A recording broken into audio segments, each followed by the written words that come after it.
Hello everyone, welcome to law learning school. आज की video में हम बात करेंगे हिस्ट्री ऑफ द कॉन्स्टिट्यूशन के बारे में। इससे पहले हमने लास्ट वीडियो में डिस्कस किया था इंट्रोडक्शन टू द कॉन्स्टिट्यूशन। यदि आपने वो वीडियो नहीं देखी है तो मेरे चैनल की प्लेलिस्ट में जाके वो वीडियो देख सकते हैं। साथ ही साथ बात करते हैं हिस्ट्री के बारे में। तो हुआ क्या था कि जब हमारे इंडिया में ब्रिटिशर्स आए थे तो वो इस पर्पज़ से नहीं आए थे कि उनको हम पर शासन करना था या हम लोगों को गुलाम बना के रखना था, बल्कि वो इस पर्पज़ से आए थे कि उन्होंने आइडेंटिटी दी थी अपनी एज अ ट्रेडर के रूप में। क्योंकि वो इसी पर्पज़ से आए थे कि जो हमारा इंडिया है वहाँ एक सोन चिड़ैया बोला जाता था, सोने की चिड़िया, वहाँ पर बहुत ज़्यादा रिसोर्सेज थे। तो वो लोग आए थे इस पर्पज़ से कि हम उनको वहाँ इन्वेस्ट बहुत कम करना पड़ेगा और वो ज़्यादा से ज़्यादा अपना प्रॉफिट अर्न कर सकेंगे हमारे इंडिया से। इसलिए वो सिर्फ और सिर्फ अपने ट्रेड के पर्पज़ के लिए वो हमारे इंडिया में आए थे। ठीक है। और कुछ मर्चेंट्स थे लंदन के, वो साथ में अपने ट्रेड पर्पस के लिए आए थे। इसलिए उन्होंने अपनी परमिशन ली, जो उनकी वहाँ की क्वीन थी वहाँ उससे, और उसको अपना एक चार्टर दिया, चार्टेड इन 1600। ठीक है। और उन्होंने अपनी बात रखी कि हमें क्या करना है, हम जाना चाहते हैं India for the purpose of trading. ठीक है। तो वहाँ की जो क्वीन थी उन्होंने परमिशन दे दी, ग्रांट किया चार्टर्ड 1600 में। और कंपनी को एंटरटेन करने के लिए management of the said company in the heads of 1 governor and the 24 members. ठीक है, फॉर ट्रेडिंग एक्सपेंडिशंस। ठीक है। और कंपनी को मोनोपोली ग्रांट की गई ट्रेड इन इंडिया के इन ईस्ट में, क्योंकि उस टाइम जब वो ब्रिटिशर आए थे उस टाइम यहाँ हमारी इंडिया में कोई भी अदर ट्रेड करने वाली कोई कंपनी इस्टेब्लिश्ड नहीं थी, इसलिए उसको मोनोपोली दी गई थी। ठीक है। और उसके बाद उन्होंने इस्टेब्लिश किया trading centre Surat, Machilipatnam and Hariharpur में। सूरत में उन्होंने सेंटर इस्टेब्लिश किया था 1612 में। उस टाइम वहाँ शासन कर रहे थे एम्परर किंग। ठीक है, सॉरी, किंग जहांगीर जो थे वो शासन कर रहे थे। उनको उन्होंने रॉयल फरमान दिया था और उसी के द्वारा उन्होंने अपनी फर्स्ट ट्रेडिंग सेंटर इस्टेब्लिश किया था सूरत में, और दूसरा मछलीपट्टनम में, मद्रास 1639 में, और हरिहर प्रसाद 1619 में। ठीक है।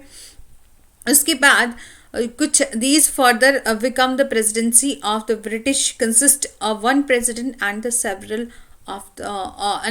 servant of the company। ठीक है। बोले हैं उसमें क्या था, प्रेसिडेंसी ऑफ द ब्रिटिश जो थी वो कंसिस्ट की गई एक प्रेसिडेंट और उनके अदर जो भी सर्वेंट आए थे कंपनी के और काम करने के लिए उनकी। ठीक है। और the settlement always by permission of existing ruler, और सेटलमेंट की जाती थी बाय द परमिशन जो भी एग्जिस्टिंग रूलर थे उनके द्वारा। और the natural consequences was they should have the followed the law of place and instead they demand to be the regulated by their law to which the king allowed his this started to power transfer. ठीक है। पहले क्या था कि जो भी companies की settlement होती थी और उसमें उन्होंने कुछ भी काम करना होता था वो परमिशन लेते थे जो भी वहाँ एग्जिस्टिंग रूलर थे उनके। ठीक है। उसके बाद क्या हुआ, हमारे जो किंग थे उन्होंने बोला कि हम आपके लॉ को नहीं जानते, ना तो हम आपकी कंपनी के बारे में कुछ जानते हैं, इसलिए आपको पावर दी जाती है कि आप क्या करेंगे, खुद ही अपने लिए लॉ बना लो जो भी आपको अपनी कंपनी के लिए भले के लिए होगा। मतलब जो भी कंपनी की ज़रूरत होगी उस हिसाब से आप अपना लॉ जो है वो बना सकते हैं, इसलिए उनको पावर ट्रांसफ़र कर दी गई। ठीक है। फिर चार्टर ऑफ द 1601 आया जिसमें granted power to make and constitute reasonable law for governance. ठीक है, उनको पावर दे दी गई कि वो क्या कर सकते हैं, रीजनेबल और लॉ बना सकते हैं जो भी उनकी गवर्नेंस के लिए रीजनेबल हैं। ठीक है, और were not given the substantial power, but उन्हें सब्सटेंशियल पावर जो थी वो नहीं दी गई थी for the governance of legislate territory. उनको टेरिटरी को लेजिस्लेट करने की पावर नहीं दी गई थी। ठीक है, और this was a delegated legislation by the crown for the management of the servant of the company. ठीक है, और this turned out to be governed from which all Anglo-Indian law were further made। ठीक है, हुआ क्या था कि उन लोगों को ये पावर दी गई थी अपनी ईस्ट इंडिया कंपनी का जो भी अंदर जो भी उनका अपना जो मैनेजमेंट होगा उस चीज़ से रिलेटेड पावर दी गई थी, लेकिन उनको सब्सटेंशियल पावर नहीं दी गई थी कि वो ऑल गवर्नेंस जो होगी, any other governance to legislate territory होगी, उससे रिलेटेड उनको कोई पावर नहीं दी गई थी। ठीक है, और उसके बाद आया चार्टेड ऑफ द 1726। ठीक है, सिंस कोड ऑफ डायरेक्टर्स जो थे were not well versed with the ruler in India. ठीक है, जो कोड ऑफ डायरेक्टर्स थे वो जो भी इंडिया में रूल कर रहे थे, उनके इंडिया के रूल्स थे उनसे वो सेटिस्फाइड नहीं थे, और लॉ मेकिंग पावर जो थी वेस्टेड की गई थी ईस्ट इंडिया कंपनी को। ठीक है, और authorise the governor and the council of 3 presidency make the own bylaw and punishment to contravention. उसके बाद क्या हुआ, वो वहाँ के जो लॉ थे उनसे वो सेटिस्फाई नहीं थे, और इसीलिए उन्होंने क्या किया, ईस्ट इंडिया कंपनी ने 3 जो प्रेसिडेंसी टाउन थी वो उनको बनाया, जिसमें मेयर कोर्ट बनाए गए थे, एक कोलकाता में, एक बॉम्बे में, एक मद्रास में, और वहाँ पर उन लोगों के केसेस डील किए जाते थे जो कि उनके रूल की वायलेशन करते हैं, उनको पनिशमेंट दी जाती थी। ठीक है, और उसके बाद स्टार्टेड हुआ introduction of the British law in India. ठीक है, फिर आया रेगुलेटिंग एक्ट ऑफ द 1773। ठीक है, और जब उन्होंने अपनी जो बैटल एंड दीवानी तो थी वो जीत ली, उसके बाद उनकी जो कंपनी में जो भी उनके वर्कर्स थे वो करप्ट हो चुके थे, तो वो लोग क्या कर रहे थे, कंपनी जो थी वो एक्चुअली में घाटे में जा रही थी, क्योंकि वहाँ के सर्वेंट जो थे वो करप्ट हो चुके थे। वो क्या कर रहे थे, अपने ही पैसे कमाने के चक्कर में पड़े हुए थे। उसके बाद हमारा फर्स्ट सुप्रीम कोर्ट जो था वो इस्टेब्लिश हुआ था इंडिया में। ठीक है, और secret company was appointed and enforce act of the 1773, and ये एक्ट जो था 1773 रेगुलेटिंग एक्ट, जिसमें कुछ हिस्टोरिकली रीजन भी थे, जैसे कि change the constitution of the company in England. ठीक है, और रिकोगनाइजेशन द गवर्नेंस और द कलकत्ता, एंड एस्टेब्लिश किया था first governor general of the Bengal Warren Hasting को। ठीक है, फर्स्ट गवर्नर जनरल जो था वो एस्टेब्लिश किए गए थे वारन हास्टिंग, एंड प्रोवाइड किया गया था with the control over the presidency, क्योंकि उनको कंट्रोल उनको पावर दी गई थी कंट्रोल करने की इन प्रेसिडेंसी टाउन पर। जो प्रेसिडेंसी कोर्ट्स इस्टेब्लिश किए थे ये थे बंगाल, कलकत्ता, मद्रास एंड बॉम्बे, कलकत्ता एंड मद्रास, इनको। ठीक है, वो वारन हास्टिंग जो गवर्नर जनरल थे उनको पावर दी गई थी उनको कंट्रोल करने की। ठीक है, और एस्टेब्लिश किया गया था supreme court of Calcutta, and composition of 1 CJI होंगे और 3 अदर जजेस होंगे जो headed by the chief justice अल्चर MP। ठीक है, उसके बाद आया था हमारा पिट्स एक्ट 1784। ठीक है, और in continence attempt to regulate the corrupting behaviour. जब पहले मैंने बताया ना आपको कि क्या हो रहा था, कंपनी जो थी, कंपनी के अपने सर्वेंट जो थे वही करप्ट होते जा रहे थे, और कंपनी जो थी वो घाटे में जा रही थी, ईस्ट इंडिया कंपनी, और उसे रेगुलेट करने के लिए उनका करप्टिंग बिहेवियर जो था उनको रेगुलेट करने के लिए कंपनी ने क्या किया, this act is bifurcated the company is two part में डिवाइड किया गया, एक कमर्शियल एक पॉलिटिकल। कमर्शियल में क्या था, डायरेक्टर ऑफ द कंपनी होंगे, और पॉलिटिकल में 6 कमिश्नर बनाए गए थे, board of control empower the control.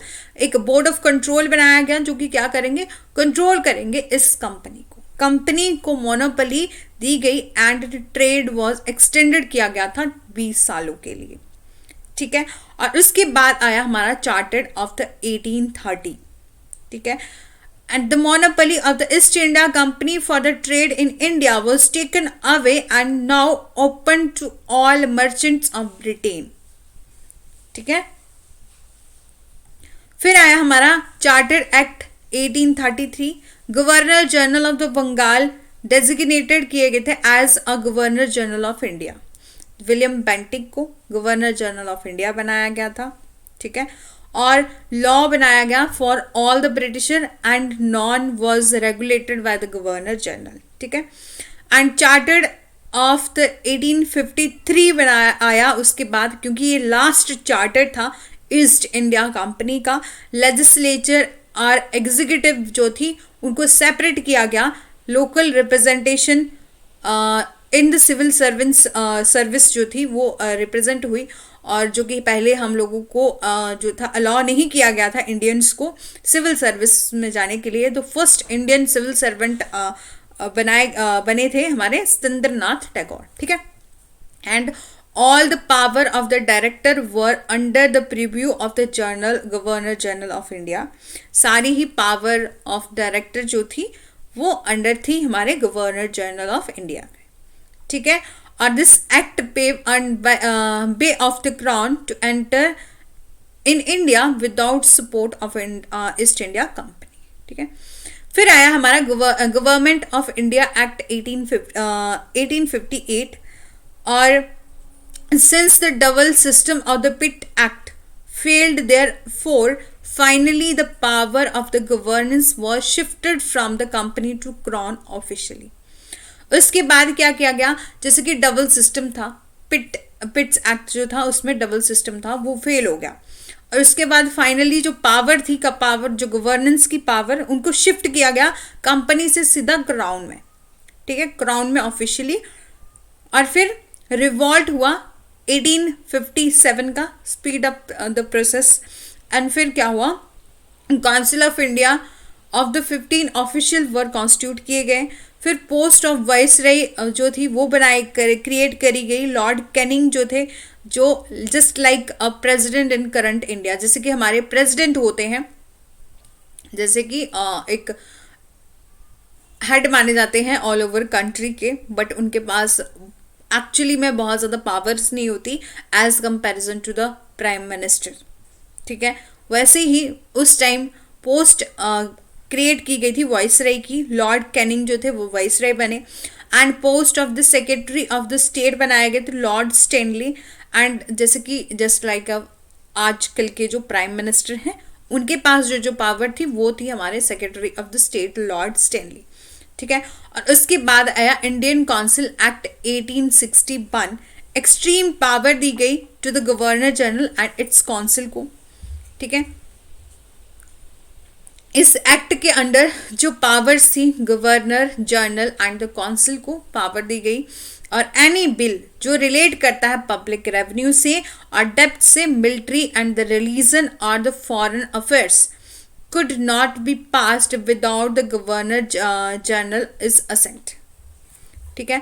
और governor general also had the power of promulgate ordinance without the council concurrence during the emergencies। और legislative council of the Calcutta जो थे had extensive power to pass the law and whole of the British India। उसके बाद आया हमारा Indian council act आया 1909 का, जिसको हम मॉडल मिंटो रिफॉर्म के नाम से भी जानते हैं, जो फर्स्ट टाइम सेपरेट किया गया था। Electorate was formed where the in election, जो फर्स्ट टाइम इलेक्शन हुए थे और सेपरेट किया गया इलेक्टोरेट और फॉर्म किया गया थ्रू द इलेक्शंस, ठीक है। और was only the basis of the religion they belonged, but election उस टाइम हुए थे, बट इलेक्शन कैसे हुए थे, only the basis of religion, religion के बेस पर इलेक्शन होते थे। और Indian were now allowed to the executive manner of viceroy council, ठीक है, इंडियंस को अलाउ किया गया executive manner in the viceroy council. और सत्येंद्र प्रसाद सिन्हा जो थे फर्स्ट एग्जीक्यूटिव मेंबर बने थे वायसराय काउंसिल ऑफ इंडिया के। फिर आया हमारा गवर्नमेंट ऑफ इंडिया एक्ट 1919, जिसे मॉन्टेग्यू चम्सफोर्ड रिफॉर्म भी बोलते हैं, और popular demand for the establishment की गई थी पार्लियामेंट में, parliamentary system in the country, the reform was placed, ठीक है, कि उस टाइम डिमांड उठी थी कि हम क्या करेंगे, पार्लियामेंट बनाएंगे और पार्लियामेंट इस्टेब्लिश करेंगे कंट्री में रिफॉर्म करने के लिए, और promise for the responsible government और डायनार्की वॉज इंट्रोड्यूस की गई थी। 2 क्लासेस ऑफ एडमिनिस्ट्रेशन में, एक एग्जीक्यूटिव काउंसिल एंड दूसरा मिनिस्टर्स। फिर हुआ the governor was executive head of the province. उस टाइम जो गवर्नर था वो एग्जीक्यूटिव हेड होता था प्रोविंस का, और जो सब्जेक्ट वर डिवाइडेड थे 2 लिस्ट में, एक तो रिजर्व्ड और दूसरा ट्रांसपोर्ट, ठीक है। और the governor assent was required to pass any bill, governor की असेंट लेनी पड़ती थी कोई भी बिल उन्होंने पास करना हो तो, और he also had veto power and could issue ordinance also, उसके पास क्या था, वीटो पावर भी थी और वो क्या कर सकता है, इशू कर सकता था ऑर्डिनेंस, ठीक है। और बाइकैमरल लेजिस्लेशन सेटअप की गई थी 2 हाउसेस में, एक तो लेजिस्लेटिव असेंबली, ठीक है, और for the first time election हुए थे, were known as a people and created the political consequences among the peoples. और सम इंडियन वुमेन जो थी, पहले था कि वुमेन्स को राइट नहीं था वोट डालने का, और ऑलमोस्ट इलेक्शन होते ही नहीं थे, इलेक्शन थे तो वो only basis of the religion थे, लेकिन उसके बाद पावर दी गई वुमेन्स को भी और राइट टू वोट दिया गया फॉर द फर्स्ट टाइम इस एक्ट के अंडर, ठीक है। जब हमारा था government of India act 1919, Montagu Chelmsford reform act आया था, रिफॉर्म आया था, उस टाइम वुमेन्स को राइट दिया गया था, राइट टू वोट, ठीक है। फिर आया government of India act 1935, last attempt of British to revise control is very important since it had direct effect of the forming the constitution. Government of India act जो था वो काफ़ी important था, और हम ऐसा भी मानते हैं जैसे कि हमारा कॉन्स्टिट्यूशन जो था वो टोटली बोरोड किया गया है अदर जो कंट्री का कॉन्स्टिट्यूशन है, कुछ बहुत ज़्यादा पार्ट जो है गवर्नमेंट ऑफ इंडिया एक्ट 1935 से भी लिया गया है। और साइलेंट फीचर जो थे वो फॉलो करते हैं, रिमूव किया गया था डायनार्की को on the report of the Simon commission, जो रिपोर्ट आई थी उस टाइम, और इस्टेब्लिश किया था रिजर्व बैंक ऑफ इंडिया को फर्स्ट टाइम इस and government of India act में हमारे इस रिजर्व बैंक ऑफ इंडिया को इस्टेब्लिश किया गया था। फर्स्ट गवर्नर बने थे ऑसबॉर्न स्मिथ नाम था उनका, फर्स्ट गवर्नर बने थे रिजर्व बैंक ऑफ इंडिया के। और इंडियन गवर्नर और उस टाइम जो था वो रिजर्व बैंक ऑफ इंडिया को इस्टेब्लिश किया गया था, फर्स्ट गवर्नर बने थे, और इस्टेब्लिश किया था फेडरल कोर्ट्स को, जैसे कि दिल्ली में कोर्ट बनाया गया, मेयर्स कोर्ट बनाए गए थे, और टिल इस्टेब्लिश्ड सुप्रीम कोर्ट, उसी के टाइम बोला था सुप्रीम कोर्ट जो इस्टेब्लिश किया था दिल्ली में, और आज भी हम सुप्रीम कोर्ट ऑफ दिल्ली को देखते हैं, ठीक है। और बैकग्राउंड देख लेते हैं तो 1934 में एम.एन. रॉय जो थे, पर उन्होंने प्रपोज किया था idea of the constituent assembly का। सबसे पहले यही पॉइंट टू पॉइंट क्वेश्चन पूछा जाता कि हमारे कॉन्स्टिट्यूएंट असेंबली का प्रपोजल किसने रखा था, तो एम.एन. रॉय ने रखा था, 1934 में रखा था idea of the constitution assembly.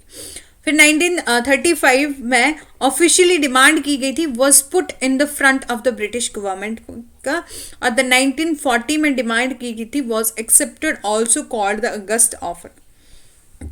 और फिर आया क्रिप्स मिशन प्लान, फॉर्म किया गया था to propose the constituent assembly, but was rejected by the Muslim League in reference to get separate assembly for the Muslims, ठीक है। क्रिप्स मिशन प्लान जो था वो फॉर्म किया गया कॉन्स्टिट्यूंट असेंबली बनाने के पर्पज से के लिए, बट मुस्लिम लीग ने उसको क्या किया, रिजेक्ट कर दिया, क्योंकि उस टाइम वो डिमांड करने लग पड़े थे कि हमें अपनी एक अलग कंट्री चाहिए, हमें अपना एक अलग से कॉन्स्टिट्यूशन चाहिए। मुस्लिम लीग ने ऐसी डिमांड की थी। और finally under the cabinet mission 1946 को फॉर्मेशन ऑफ द असेंबली जो थी वो अप्रूव्ड हो गई, और 389 मेंबर जो थे वो कॉन्स्टिट्यूंट असेंबली में के मेंबर थे, और 296 जो थे रेस्ट ऑफ इंडिया इलेक्टेड थे, और 296 जो थे इलेक्टेड थे, और 93 जो थे वो प्रिंसली स्टेट से नॉमिनेट किए गए थे। और प्रेसिडेंट बनाए थे इंटरिम पहले जो प्रेसिडेंट बनाए थे डॉक्टर सच्चिदानंद सिन्हा बनाए थे, और परमानेंट मेंबर बनाए थे कॉन्स्टिट्यूंट असेंबली के डॉक्टर राजेंद्र प्रसाद बनाए थे। वाइस प्रेसिडेंट बनाए थे HC Mukherjee, and constituent adviser बनाए थे VN राव। ठीक है। और कॉन्स्टिट्यूंट असेंबली की मीटिंग हुई थी, टोटल 11 मीटिंग थी। फर्स्ट मीटिंग थी 9 दिसंबर 1946 को, और लास्ट मीटिंग जो थी वो 24 जनवरी 1950 को हुई थी। ठीक है। और the signature of the members थे कॉन्स्टिट्यूंट असेंबली में, असेंबली वो सीज टू एग्जिस्ट की थी, नेशनल एंथम अडॉप्ट किया गया था। ये सब हुआ था हमारा 26 जनवरी 26 जनवरी को, इसलिए हमारा कॉन्स्टिट्यूशन जो था वो इन्फोर्स किया गया था, लाया गया था 26 जनवरी को, और जिसमें सबसे पहले हुआ था सिग्नेचर ऑफ द मेंबर्स बनाए हुए थे कॉन्स्टिट्यूंट असेंबली के। असेंबली सीज्ड की टू एग्जिस्ट था, नेशनल एंथम अडॉप्ट किया था, नेशनल सॉन्ग को अडॉप्ट किया था, डॉक्टर राजेंद्र प्रसाद वो चूज किए गए थे as a president of India के रूप में, वो भी 26 जनवरी को ही चूज किए गए थे। ठीक है। फिर कॉन्स्टिट्यूंट असेंबली बनाई गई थी, उसकी कमेटी थी 23 टोटल कमेटी थी, 8 माइनर थी और 15 मेजर थी।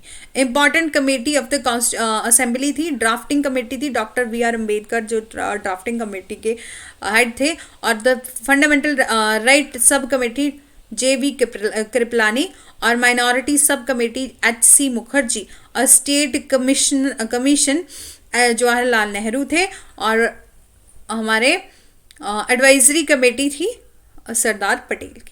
ठीक है। और ड्राफ्टिंग कमेटी के बारे में जान लेते हैं, बहुत ही ज़्यादा इंपॉर्टेंट क्वेश्चंस आते हैं ड्राफ्टिंग कमेटी के बारे में। तो सेटअप की गई थी 29 अगस्त 1947 को, और मेंबर थे 7 मेंबर थे ड्राफ्टिंग कमेटी में, और चेयरमैन बनाए थे डॉक्टर BR अम्बेडकर। और important dates of drafting committee के क्या थे, फरवरी 1948 को फर्स्ट ड्राफ्ट प्रिपेयर किया गया था, और सेकंड ड्राफ्ट प्रिपेयर किया था 1958 में। ठीक है। सेकंड टाइम ड्राफ्ट, पूरे ड्राफ्ट को बनाने के लिए, पूरे हमारे कॉन्स्टिट्यूशन को बनाने के लिए 2 वर्ष 11 महीने और 18 दिन का समय लगा था, और 64 लाख रुपए बोला था पूरा खर्चा आया था उस टाइम हमारे कॉन्स्टिट्यूशन को बनाने के लिए। और अडॉप्ट किया गया था 26 नवंबर 1949 को, फाइनल कॉन्स्टिट्यूशन जो था अडॉप्ट कर लिया गया था, adopted as a final constitution, and enforce किया गया था कॉन्स्टिट्यूशन ऑफ इंडिया को 26 जनवरी 1950 को। ठीक है। इसी के साथ हमने कॉन्स्टिट्यूशन की फुल हिस्ट्री और उसकी जो भी ड्राफ्टिंग कमेटी, जो भी कॉन्स्टिट्यूंट असेंबली की एस्टैब्लिशमेंट कैसे हुई, कितने मेंबर्स थे, वो सब कुछ जान लिया।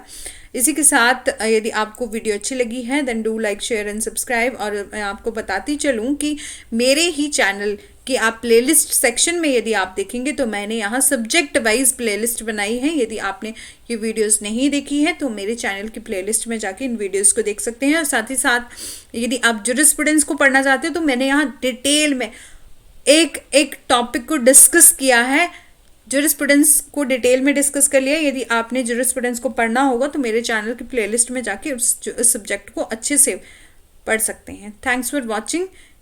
Do like, share and subscribe. Press the bell icon for further notification.